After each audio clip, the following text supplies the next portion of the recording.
Welcome back to the channel, everybody. So we got the Jeep in the garage, and in this video we're going to be installing an air conditioning kit from Jeep Air. So let's take a look at what we got. Alright, so in the order from Jeep Air, we came in 2 boxes. I got the entire kit. I also got the upgraded compressor that was recommended, and it was only $100 more, so I figured it was worth it. So in 1 box, we've got the unit that goes under the dash here. And then the other box, we've got our instructions and the rest of the components. So you can take a look at what those look like. So we've got the radiator thing right here. Then we got the compressor, the hoses, I think the dryer, and then a hardware kit. So let's take a look at the instructions first, and we'll go from there. All right, so it also comes with the instructions. Basically, as I install this thing, I'm just going to be following along with the instructions, and I'll bring you guys along so you can see kind of what I go through installing it, how I get it done, and then I'll give a little bit of a review at the end, initial impressions. So stick around to the end till that, and I guess with that, let's get started going through these instructions.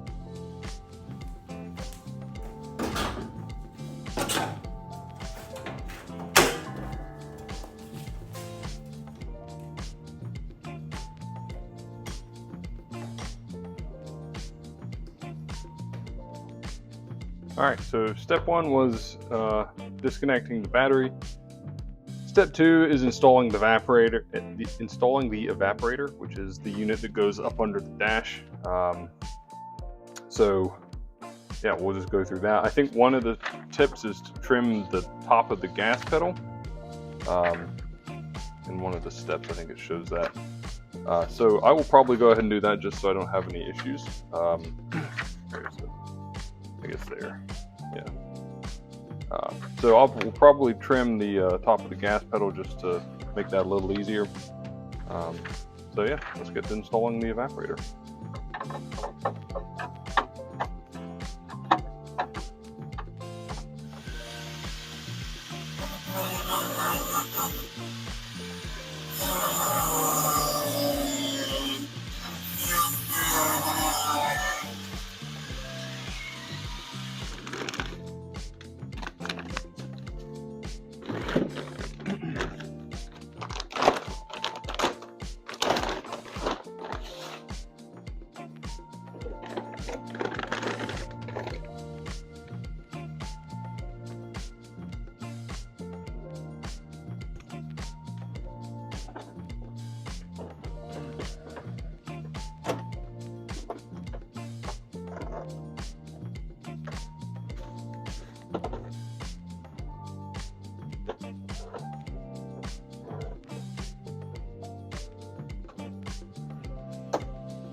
So now we got to drill the holes for the hoses.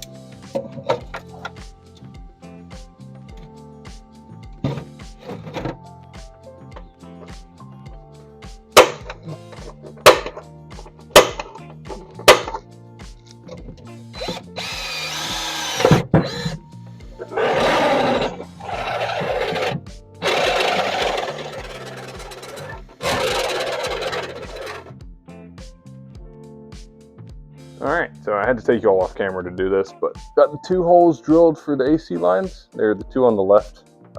That other one is from previous owner running, I think, a subwoofer. So those 2 on the left are the ones we're going to use. Now I got to put a drain line in the floor for the condenser. So let's do that. All right, so far this has been kind of harder than I initially thought it would be. The instructions aren't great. For example, it says drill a hole to the left of the first grommet, which would be, over here somewhere to the left. And it says attach the hose to the evaporator unit. First of all, it doesn't really say where. It doesn't have any pictures. I'm assuming that's the drain line. It's the lowest point. It seems like it's all, sloping towards that drain line. But the hose they give, obviously, you can see it's kinking up there, trying to come over this way. And is not really long enough to get anywhere near the left. I mean, I guess technically this is left of the first hole, but I'm not sure this is going to work. Just because you see that kink up there, I certainly don't want water to pool up there and not be able to get past the kink in the hose. So I kind of think I'm going to have to go to the driver's side, which, again, these instructions, they don't give any description of where to the left. Technically, the driver's side is to the left, but could be better. So we'll see what I come up with here.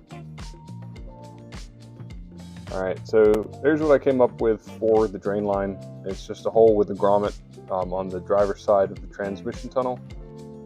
It seems to be working okay, I guess. The kink up at the top is gone, and there's just a couple small kinks there, but I think those are just from the rubber needs to be heated up and whatever in the sun, and it should be fine. But there's plenty of room between the transmission tunnel and the transmission, so that worked out perfectly. So next step is to install the dryer, so that will be up in the engine bay. So let's move on to that. All right, so according to the instructions, on this flat spot here on the fender, that's where the dryer is going to go. So got some self-tapping screws. Might be a challenge. May have to move my winch power cable, but that's okay. We can cross that bridge when we get there. Let's put this forward. That maybe. See if we can fit this in here to drive in a self-tap.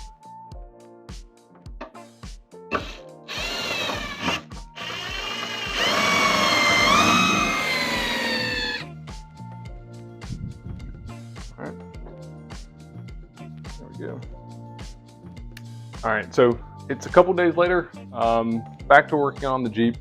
The next step that we got to do is install the condenser. So to do that, we've got to drain the radiator and get it kind of pushed back and out of the way so we can get the condenser in. So let's get started on draining the radiator. We're going to try and keep all the coolant so we can reuse it, so I don't have to go buy more. So we'll get started on that.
It is the next day, but after much struggling last night, I was able to get the radiator out. So we have all this room to work with now. And let me show you what the next thing I need to do is. All right, so to get the condenser installed, it uses a couple little U-nuts, like these right here. And one goes over this hole, and then the other goes over this hole. But obviously with this little metal ridge here, not gonna work. You can see I've already started to grind it down a little bit, so I need to do that on both sides. So this one here, this ridge right here, and then this one I'll just grind it flush to allow the U-nuts to install over that piece. So yeah, I'll get you guys set up and then we'll do that.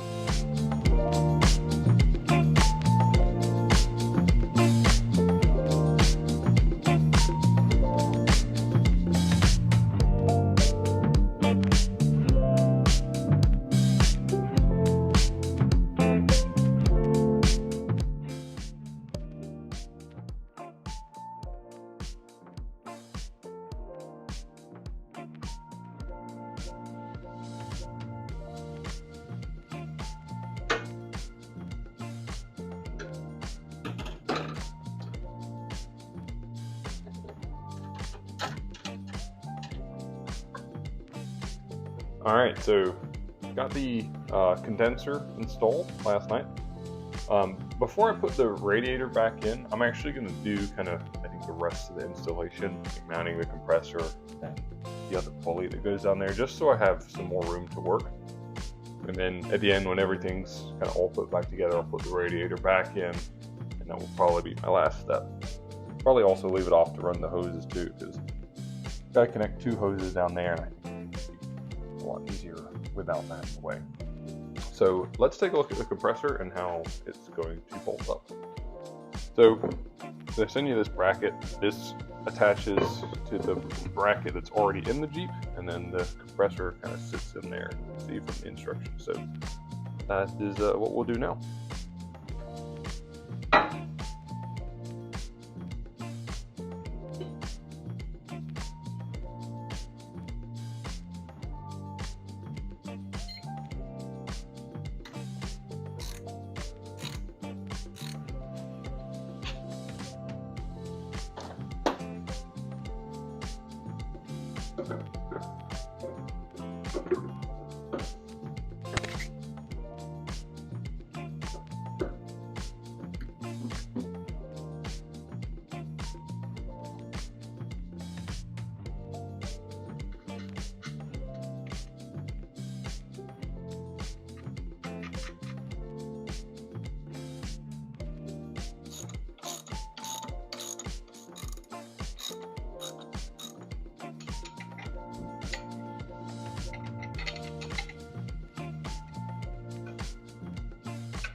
Alright, so there's not really any clear instructions about it, but I think I have to add this pulley.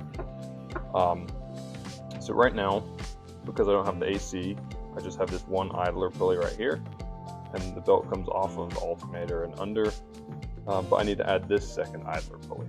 And so you've got a little drawing down here, so it looks like that bolt, this bushing, pulley, and then the second bushing, and then a nut that is on the back of where this bolt or this pulley goes. So let me show you that. All right, so I believe it is where this bolt is right here.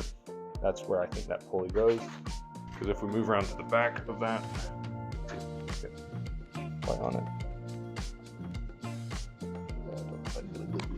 But there's a nut back there that attaches that bolt.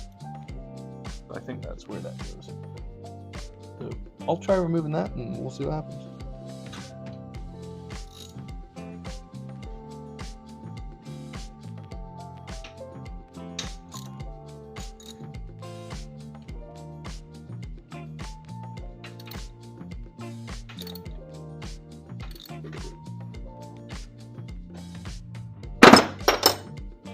Now I think I need to save this. No, it's on the back here. Alright, so time to reinstall this pulley. So I got my bolt here with the bushing on the front for the drawing and pulley.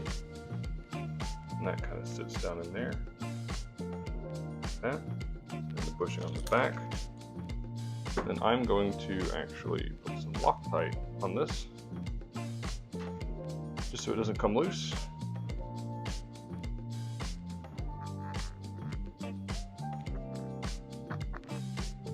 Out, but just enough.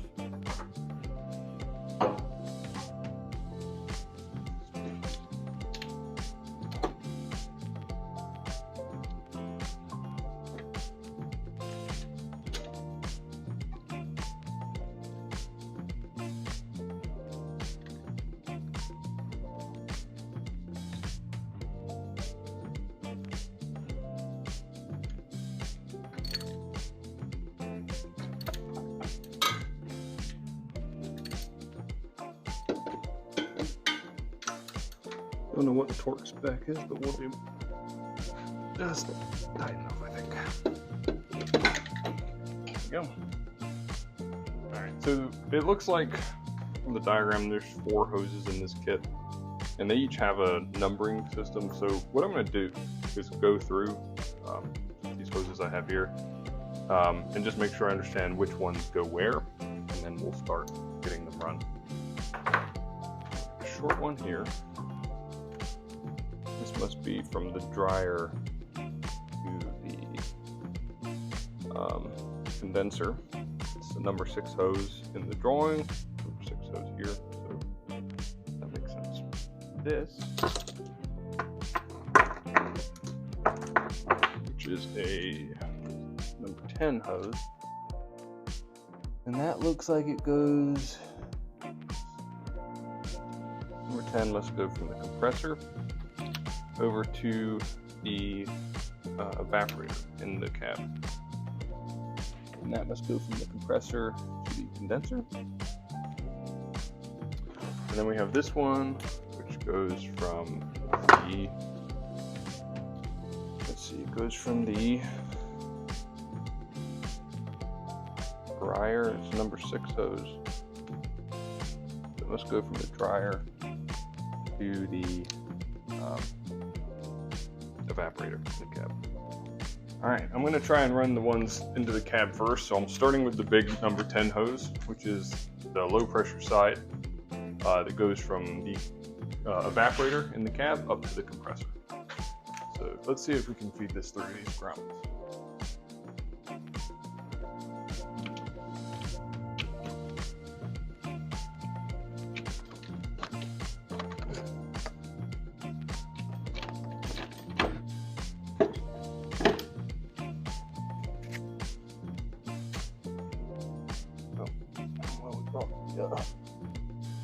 Grommet with us, which isn't good.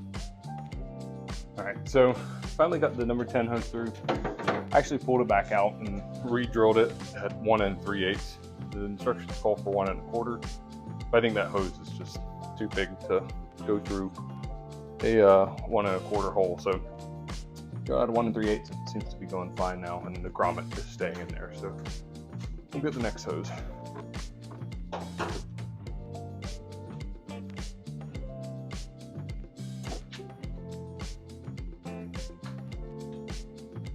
Alright, I'm going to try and get these hoses hooked up. I've tried to get you guys as best where you can see what I'm doing, but they're like all the way up there, so this might be tricky.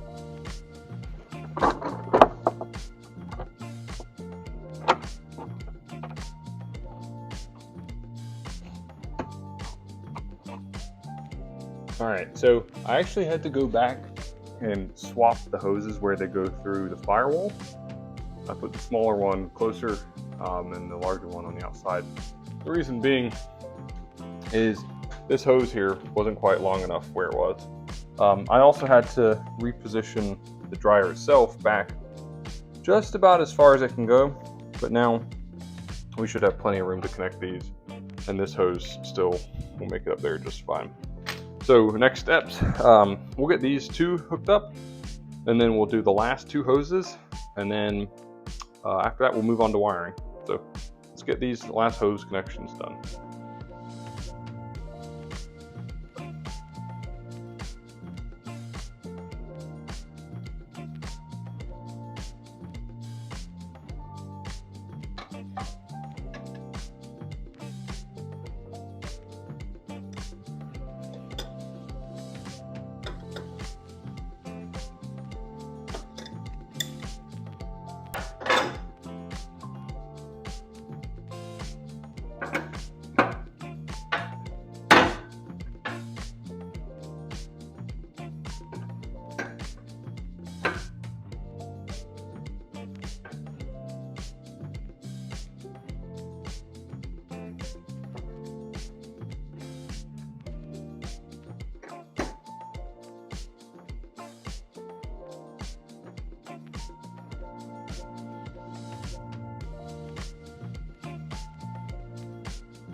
All right, so all the hoses are done. I went around and rechecked to make sure they were all tight.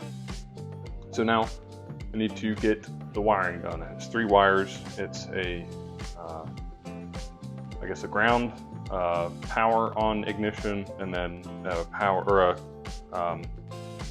a line up to the dryer switch, and I believe the compressor switch. So let me get the line up to the dryer switch run first, because that's the one that will have to come through the firewall, and then we'll find the ignition source and a ground source up under the dash. All right, so the switch for the dryer, I ran it from over that side up under here, and you can see the wire there, and then through this other hole that I conveniently already had there. So I put a grommet in it, passed through, and then it just comes up and plugs into the dryer switch and then into the compressor.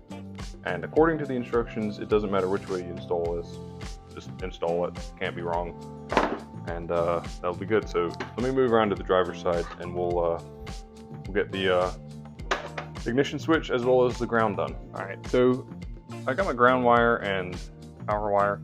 For the ground, I'm just going to go to this sheet metal screw, or the self-tapping screw we put on the lower part of that bracket. That's kind of easy. And then I actually found this little plug right here, hooked into nothing, but that does get power on ignition. So I'm going to splice into that with the blue fused ignition wire. So I think that will work well. So let's do that. All right, so I got the ground wire done, and the power wire I got tapped into a ignition on source up there. I decided against wiring into this plug right here for the moment, but I got it tapped in. I'm going to clean up this wire after I make sure everything works and get the AC charged up. I'll go around and do cleanup of stuff like this. But now I'm going to move back into the engine and getting the new serpentine belt on, as well as getting the radiator back installed. So we'll go do that now.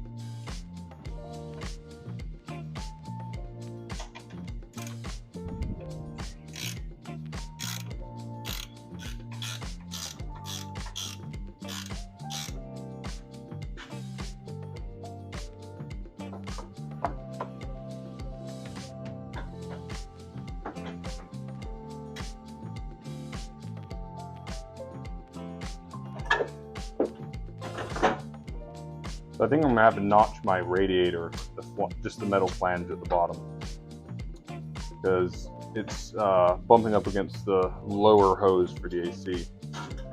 I don't see a great way of getting it out of there, or making it clear without notching it. I think my easiest option is just put a little notch in this metal right here. Just notch that out, and that should work.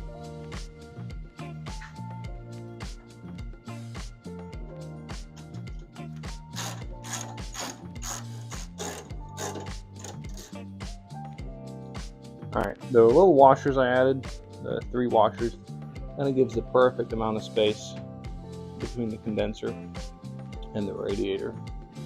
So it worked out pretty well. So next I'll install the shroud, and then I'll get the radiator all hooked back up, and then we'll start looking at charging the system. So not too much longer.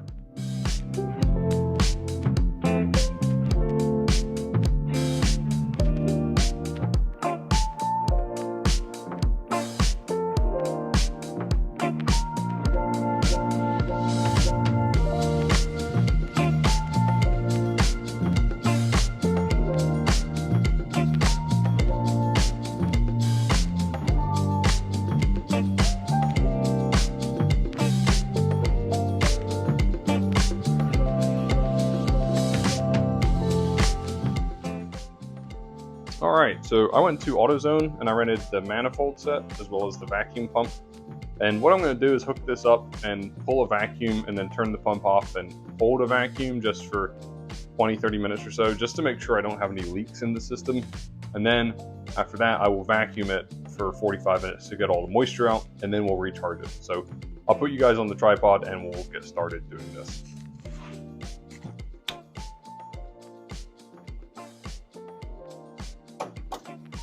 That one. Then we'll open these. These are closed.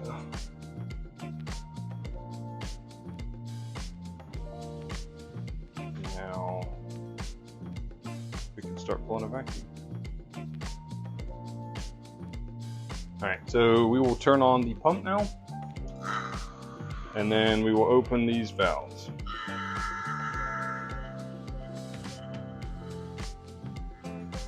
I'll let this run for just a few minutes, and then we'll check back in just a little bit.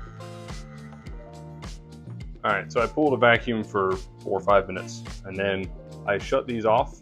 I'm gonna leave this for a little bit, and the idea is this won't move. This is just a check to make sure that we don't have any leaks in the system anywhere. If we come back after 20 or 30 minutes and this is dropped to 0 or dropped substantially, then we have a leak, and we'll have to go back before we charge the system. So we'll come back in like 20 or 30 minutes and we'll check and see where this is. All right, so we've had vacuum pulled for an hour now, and this gauge hasn't moved. So what I'm going to do is turn the vacuum pump back on. I guess what that's telling us is there's no leaks. I'm going to turn the vacuum pump back on, open these valves, and then we will actually pull vacuum for 45 minutes.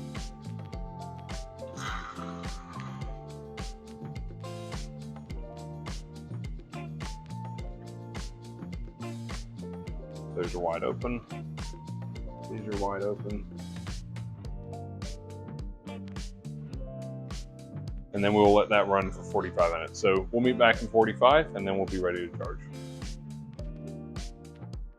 All right, so the system is done vacuuming. I ran it for 45 minutes and then it's been sitting under vacuum for an hour or so again, which the second time is unnecessary.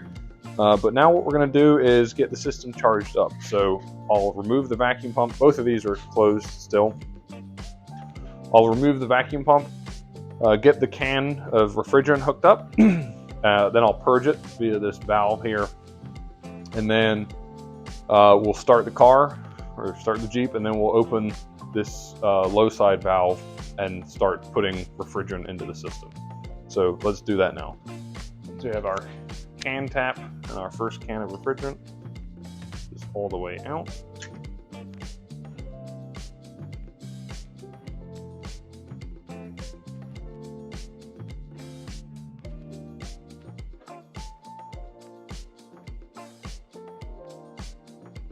So now there should be refrigerant in the line,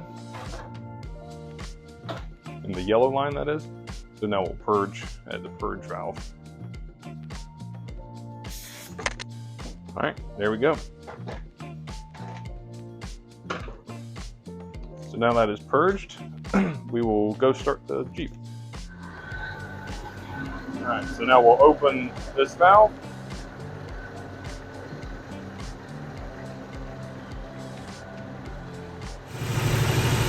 All right, I think this can is empty. Doesn't feel like there's any left, so we'll get to replace that one.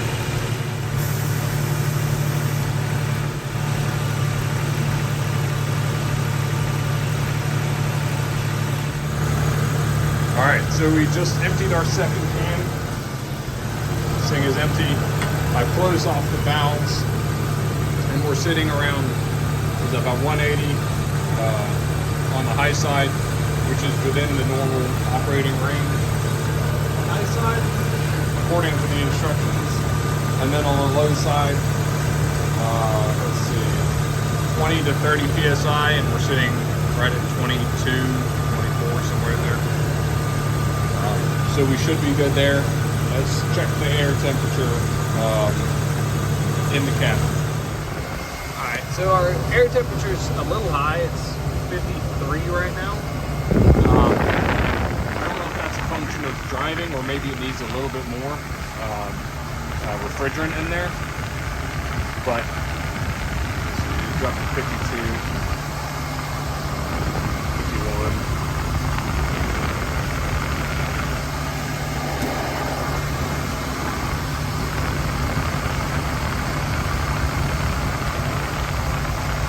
So it's a little high, but I may try adding some more refrigerant tomorrow. All right, well, I just took the Jeep out for a ride. The AC is working great. I think it got down to 43 degrees, so it is nice and cool. I don't seem to have any leaks. The coolant, everything seems to be fine. The vacuum test on the AC system seemed to be good, so I'd call this a successful project when everything's working as it should. So far, I mean, the AC seems to be blowing really cold. It really cools down. There's a lot of air moving, which is great. Overall, I'm pretty happy with it so far. I would say the only comments I have, I guess, the instructions weren't the greatest. I kind of relied on other videos to kind of help, and then some pictures from forums and things like that to help get this install done. So the instructions could be better, but overall, the kit had everything you needed. All the parts, hardware, O-rings, washers, things of that nature. So it's a really complete kit. I would recommend it for that, but instructions could just be a little bit better. So all that being said, I'm happy with it. I think it's going to make the Jeep a lot more comfortable to use in the summer, as it is hot as heck and humid. So that will be really nice to have. So if you enjoyed the video, please like and subscribe, and we'll see you in the next one. Thanks for watching.